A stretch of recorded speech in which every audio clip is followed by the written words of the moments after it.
Today, we raise up our blades and we prepare for total war. Welcome to Rome 2 Total War. My name is Casey, and today we are going to be starting a brand new series where we are going to be playing through Total War as the Iceni towards a military victory and conquering the land with my favorite faction.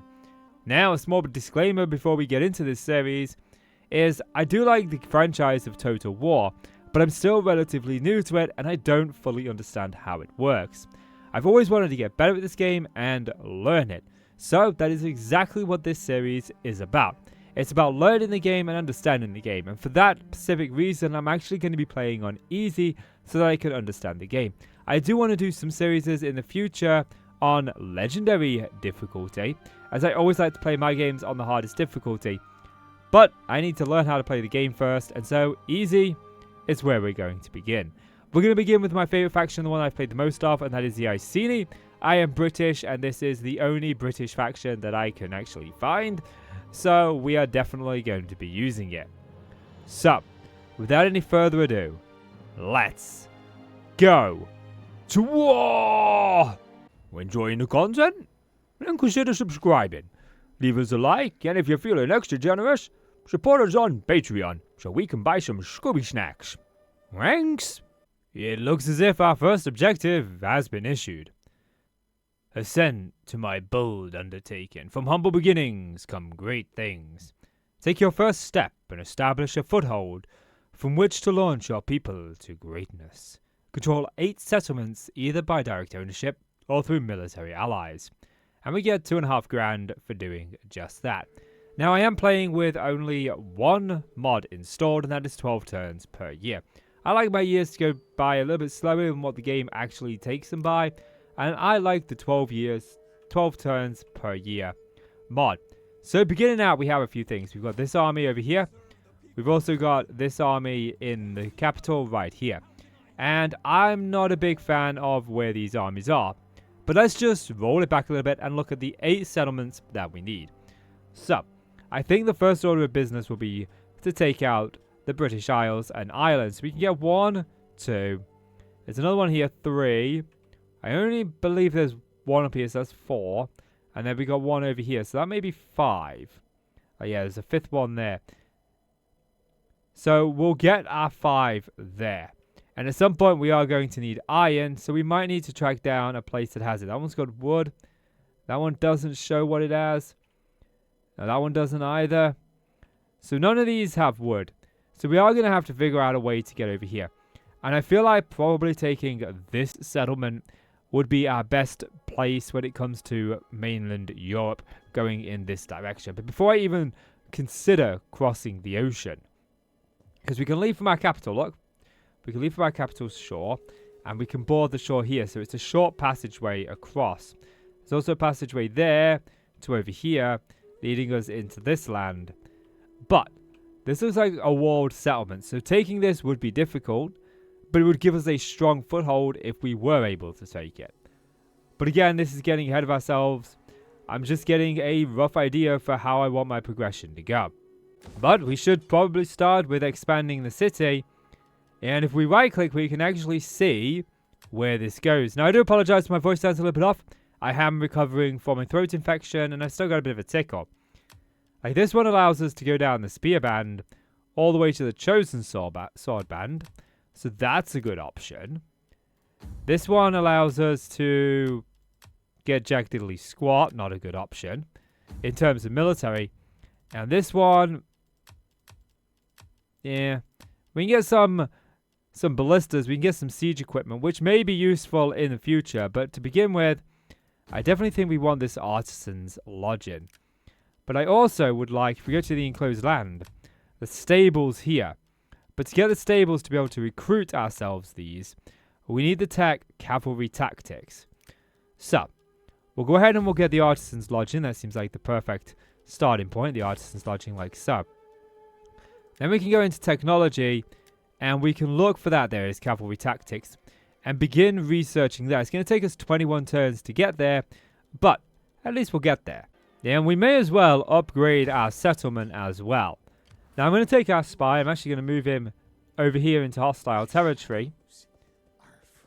So that I can then... Oh, we can steal food from them, like right there. We'll do that. That'll level him up. Stealing food is a great way to lower the enemy's armies. You could take out an entire army by just simply lowering their food, pretty much. And it's a great tactic. Whether it's going to work, actually, I've deployed him in friendly... I've deployed him here. I do realize now that I am in this territory. Okay, mistakes have already been made. And I can't undeploy him. I can't undeploy him. So I'm stealing food from our friends. That's okay. I do want to take them out anyway. So maybe we can initiate unintentional war. Yeah, sounds great. Now I think I'm going to move this army back into the capital. Right now, I'm not overly happy with either of these armies. I don't like this starting units. We could utilize them very easily to march over here and take another territory, but I would rather build up my army first to make sure I've got a good army so that I'm not wasting things such as them getting experience, that kind of stuff. I want to have one army that we march across this entire land with, and then that would likely be left behind as we move into the mainland. But now we shall face the ramifications of our actions. As clouds gather, they want a non-aggression pact. I don't really like the idea of giving them a non-aggression pact because I do eventually want to take these guys out. As I say, I want to unite the entire British Isles. But we can always break that non-aggression pact later on. For now, we shall accept it and we shall undeploy our guy. War has been declared. These guys have declared war, but that's all the way over there, so that isn't a concern of us. It doesn't affect our economy. It doesn't affect us in the slightest. We're going to move this guy over here, and I cannot deploy him this turn, unfortunately. So we've moved him out of friendly territory, as I have quite badly damaged there, as you can see. That's unfortunate. Thankfully, he didn't get discovered, so we were okay. We don't actually have to face any ramifications for our actions. But there's nothing else that we can do this turn. I don't really want to start recruiting any more soldiers. I want to try and build up our gold so that we can get that army. I'm hoping that we don't initiate any sort of attacks on our kingdom between then. Okay, there's the improved chariots, which is great. We've got to encourage populace. The people of this province are content with current circumstances. That's us. That's great. And construction has been completed here, which means we can further upgrade this. We were going down the bronze workshop. Ideally, we want this chariot training, which we should get soon. And then we want the infantry chainmail, which gives us the heroic nobles. We do get the chosen sword band before them, and I'm fairly happy with these guys, to be honest. Let's have a look at this infantry chainmail. Now, it does look as though it is along the line that we're going down, so we should be able to get it. The question is, do I want to hold out 10 more turns before I start building up our army? Like, a part of me thinks that we definitely probably should. That would be likely the best option that we can do. Like, these all give us garrison. They don't give us anything else. Whereas this does. But we also need the resource timber. And I don't think that we have access to timber. What we got over here, we got... I'm not sure exactly what that is, but that's not the timber symbol. So we don't have access to the timber anyway. So there's no point in going that far up. I think the best access to timber that we'll have is over here. We could start trying to negotiate a peace treaty with these guys or some sort of trading agreement, but I don't really like the idea of that because they could break it and then we could be without the wood. I would rather take the settlement. So we know where we're going when it comes to this one. We're going down the bronze workshop to the bronze forge. Then we can start recruiting ourselves bronze workshop. Then we can start recruiting ourselves our infantry. Now, there is one thing that I want to do. And I want to take these guys and I want to put them into this army. Actually, hang on a minute. Let's see. So, yeah, this is our king. So, what we're going to do is we're going to trade out these guys into this army. Give all of these men to the king so that he's got a bit of an army to boost him up. Then we're going to come into here. And there is a way... stance double time, that we are able to change the units. We can click replace, and I believe it says we got 3, we got 4, 3, 3. And these are all 3. Although this guy is 353. Like, I wish there was a way for me to look over what his effects are. But we can switch him out, and then we can actually choose a better unit for him to have. I do not like chariots. I do not know how to use chariots. I'm going to keep 1 unit of chariots, because I'm hoping the comments are going to give me some hints and tips that are great for using chariots. My thinking is I need to keep the chariots out of combat for as long as possible.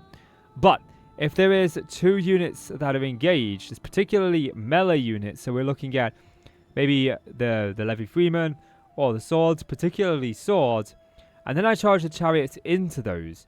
That should do mass damage, is my thinking.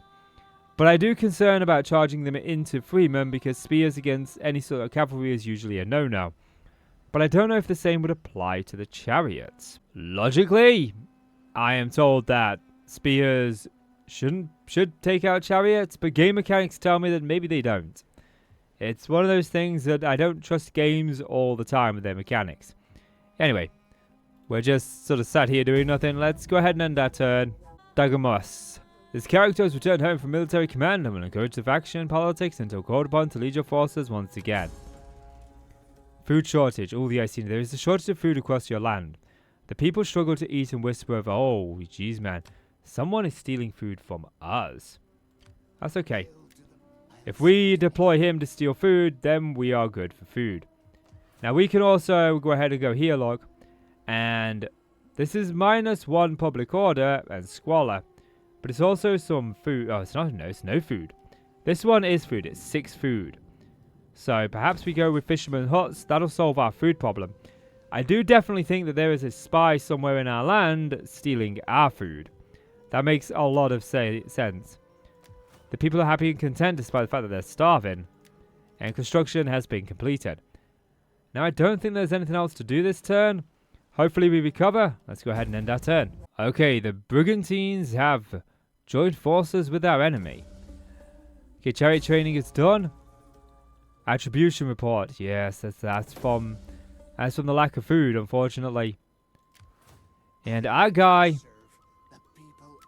has leveled up, which means we can increase further the amount of food that he can steal. Which one is the food one? Is somewhere around here. I know that much. Menace. It was the very first one that I looked at.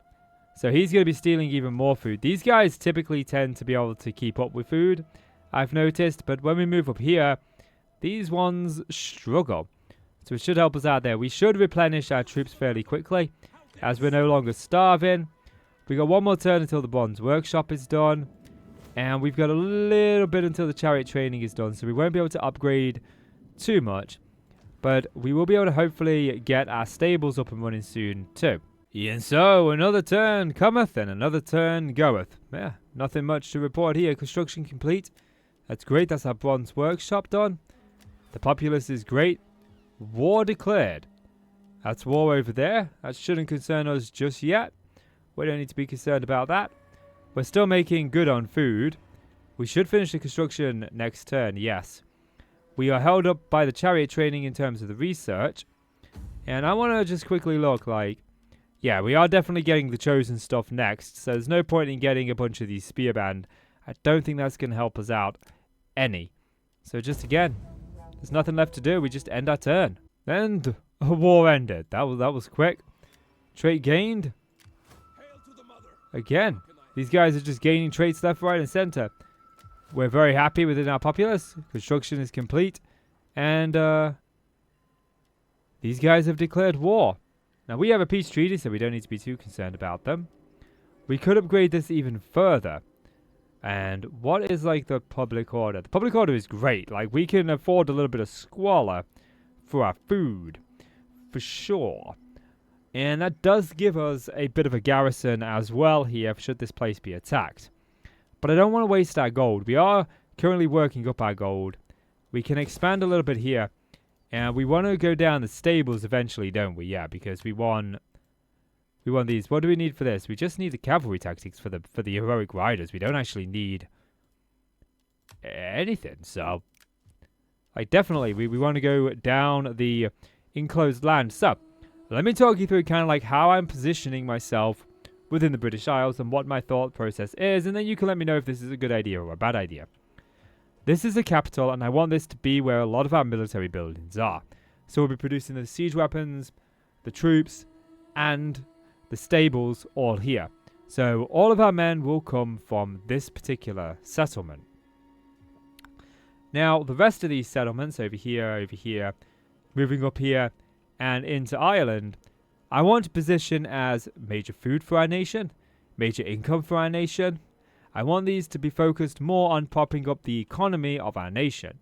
Because when we're over here, when we've got land over here, and we've got additional military outposts over here, because I don't want all of our military in just one location, because if we lose this, we lose access to pretty much building up our entire military, and that's a bad idea.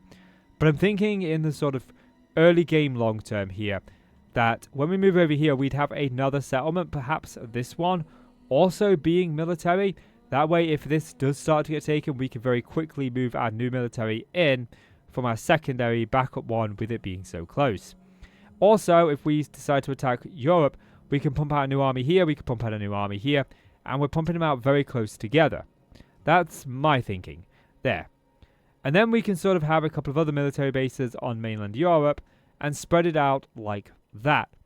But the thinking is, my idea anyway, is it's going to be a tough battle on Europe here. We are likely going to lose settlements and take settlements. So I don't want there to ever be a reliance upon much over here in the early mid game. I want all my reliance to be over here, because it's unlikely that we're going to get attacked on these settlements. They would literally have to sail all the way around, and that just doesn't seem likely to me. Now we are one away from the chariot training, so we'll go ahead and end our turn and see what just happens with those around us here. Now researching the advanced saddle, that's what we wanted. And we didn't actually get any events happen. But we can upgrade to the Bronze Forge, which is the final one that we actually want here to be able to start recruiting these chosen guys. And then we can start padding out our first army. Yeah, it's just more of the same. Rinse and repeat. Ooh, we've got another level up over here. Recruit the following agent, champion. They want us to do that. We've leveled him up, which means we can go ahead and move. We've got construction completed, which is great. We've also got the household expands, which is great. This guy is moving in on us. I don't understand why. I don't believe we're at war with them. Let's go to diplomacy. Oh yeah, they have declared war at us, look. Okay, in that case, we are going to make some moves. We're going to move these guys over here. This guy's starting on us. We didn't start on him. So we have a little bit of recruits here. But I feel like we're probably going to want to recruit some units. And we can recruit a few swords, 2, 3, 4. And 4 of those. It's likely that he's going to lay siege to the city as it is. So we should be able to buy a couple of turns before they attack. I can't deploy you, but when I deploy you here, we should be able to start stealing food. And they have 6 food. So they do have a fair bit of food, actually. And I don't think I can quite steal 6. But it does want me to recruit a champion. So, recruit champion. What are options that we've got? Right click for information. Okay. Yeah, and it does seem like they do all the same things. So, we'll recruit that one. And we'll stick her. I can't actually stick her in my army just yet. I guess I gotta wait another turn. Okay. We'll end our turn and we'll see exactly what actions they are going to take. Yeah, and another army is moving in. Yes, we are under siege. We kind of figured that. We need to defend against them. Okay. So we're going to take you. I can't do it. Why can I not? I cannot. Maybe that's because she is in there. Probability of assassination attempt is 11%. That's not really all that good. Okay, we want to deploy you to get you to steal food. And we are building up this army still. Oh, cannot recruit at this time. The settlement is under siege. Ah, okay. So that's the problem. Like, they've got a fairly big unit here. Can I recruit? No, I can't recruit mercenaries either. Okay, so we've got, like, not a lot of options when it comes to this. And it looks like they are taking damage from something. Do they have... We can't be draining their food completely. No, they're down to just one food. I mean, that's still quite a bit of food. So why is that? Is that because they are sieging us? That they are losing forces? Like, I feel we've got a good chance of defending against this. But I think right now, the best course of action is to end our turn. I've learned something new. I didn't know that when your settlement was under siege, you couldn't actually recruit units. Oh, are we being attacked by a second army? That is bad. Oh, that's plague. We've got plague as well. That is insanely bad. Okay, I think, like, right now, the best choice that we've got to do, we've got to get there before these guys reinforce. They're probably within reinforcement range as it is, which is not good that they are actually working together to take us out. That is unfortunate, especially on easy that we've ended up in this predicament. Now, the series may very well end here. We may lose our settlement and I may be unable to gain a foothold, but we could be successful. Now, my plan is to very simply defend this settlement. We will initiate a battle against these guys. If I can turn the back, I've got walls around me, and you lose a lot more men when you attack a large settlement like this than you actually do when you're defending the settlement. It's very easy for us to control the flow, where they're coming in, where they're going out, what they're doing. It's very easy to control them into us winning. We do have to do this twice over though. And will our men recoup enough in time? I don't know. Either way, I'm going to be saving that for the next episode. Because today, as we have gone to war, I have given you the best of me.